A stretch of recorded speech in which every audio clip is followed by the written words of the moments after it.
The recipe, never reduce the salt. Most of the salt gets processed during the fermentation. The same as sugar when we make kombucha. There's hardly any sugar left because the culture actually eats it up and uses it as food. Alright, so I've got my salt in here. The next thing that I'm going to add is this. Guys, so this is Korean chili powder. It's actually not very spicy, even though it looks quite spicy.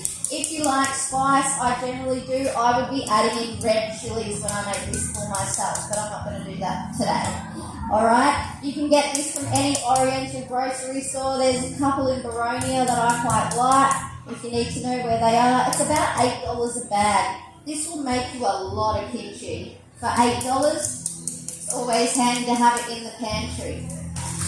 You can add as much flavour or as little flavour as you want to your ferments when you're at home. I love garlic, I love ginger, and I love chilli. So when I'm making it for myself, I might add more than what the recipe says flavour-wise, but never less for the salt.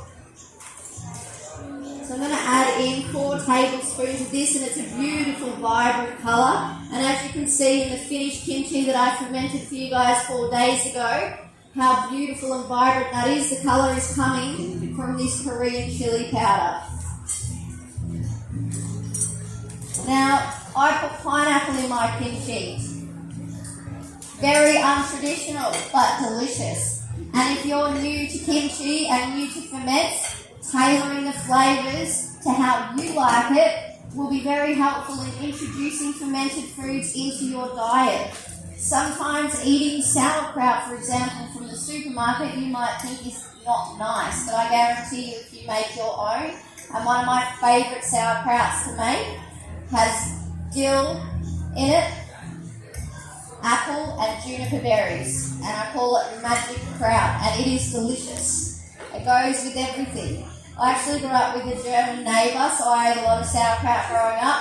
He was awesome, and I definitely cherish the memories that we had growing up next to him. But making my own has definitely given it a more personal twist. Right, here's my pineapple. I pre-cut this up because I didn't want to make you guys watch me chop a pineapple. However, just a quick trick with the pineapple skins, when you cut them off, if you put them in a jar with water and a cup of raw organic sugar and leave it to sit on the bench for 5 days, it will make a fermented pineapple soda. It will get fizzy and you can drink it. Alright, I will share the recipe as well on the website so you guys can give it a try. It's a very easy way to, one, reduce food waste because you're using the scraps of the pineapple, and give yourself an extra probiotic soda that doesn't really, it's not hard to manage, and you don't even need a culture for it because the enzymes in the skin of the pineapple create a culture-like environment which will produce wild bacteria and yeast that is good for you to then consume and make like a fizzy drink. So I'm going to add my pineapple in. Oh, another way to do this, guys, and I just don't do it in the presentations because this is my quick and easy kimchi, but is to put all these ingredients for the chili powder, the pineapple, the garlic and the ginger into a food processor and blend it into a paste and then tip the paste over the top. It doesn't really make much difference. It'll be whether or not you like the texture. And the texture is important. Alright, I'm not going to add the ginger and the garlic yet because I need to put a little bit of this aside. I'm going to start folding this through. Now, when it's quite large in a bowl like this, I always think, why didn't I bring a bigger bowl? But this is the biggest bowl I have. But using a bucket sometimes is helpful. It will actually reduce in size. So I use this bowl to make this jar here, and it was overflowing. But by the time it starts to ferment, because the lactic acid bacteria starts to basically eat and pre-digest the cabbage for you, it shrinks in size. Jess, I'm just helping myself to the jar. Yes, I'm sure everybody would like to get a taste test. So we're going to have a flavour bomb shortly, okay? So this is a really great way of, can you have one of those in it as well, a bomb? Do we have anybody who's allergic to ginger here before we add ginger to the bulk?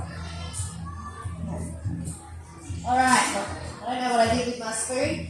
This is garlic, chilli and Thai basil. It is better to use fresh garlic and fresh ginger when fermenting. This is just more for presentational purposes and simplicity. And the reason again is, guys, in the skin of the ginger, loads of good enzymes.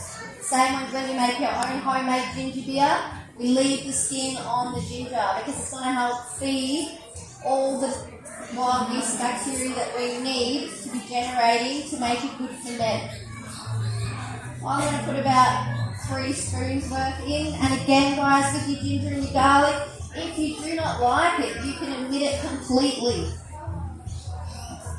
Normally I would add a fish sauce to this. I'm not today, but there are vegan fish sauce options that I normally use from the Oriental grocery store, or if you like fish sauce, you would use fish sauce about 2 to 4 tablespoons, guys, adding it in. So what I'm doing now is I'm just going to massage this through. I don't need to create a brine with kimchi. I just need to coat it.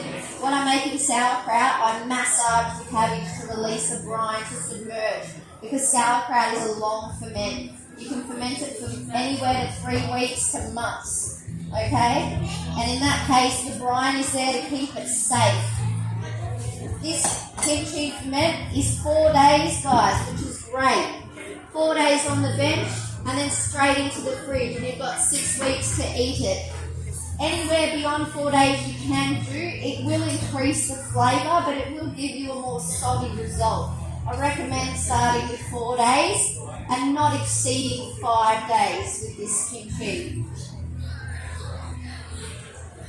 Once you've coated it, you need to pop it in a jar. When we're fermenting, we're using glass, we're never using metal.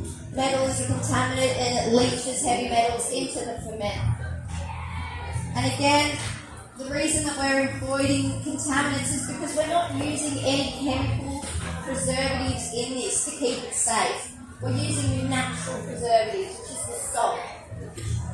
So I want to make sure that my kimchi is going to have a nice safe space to start to create all that healthy bacteria in the fermentation process. So once it's all massaged in, guys, it's looking pretty good to me. I'm going to use my jar and I'm going to stuff it into my glass jar here, and I'm going to put it on the bench, put it out of direct sunlight, and put it somewhere where you can see it so you don't forget about it. I put most of my ferments, there's a little bench above my sink, so every day when I do the dishes, guess what I'm looking at? My fermented food. So do you talk to them as well? Because they say that if you give it a bit extra love, then... I definitely give them some extra love. Most of my cultures have names, and I've had most of them for over 5 years now. I've got a giant kombucha SCOBY about this big, it looks like a full moon, and it's called Bonnie. And my sourdough starter Clyde is over 90 years old.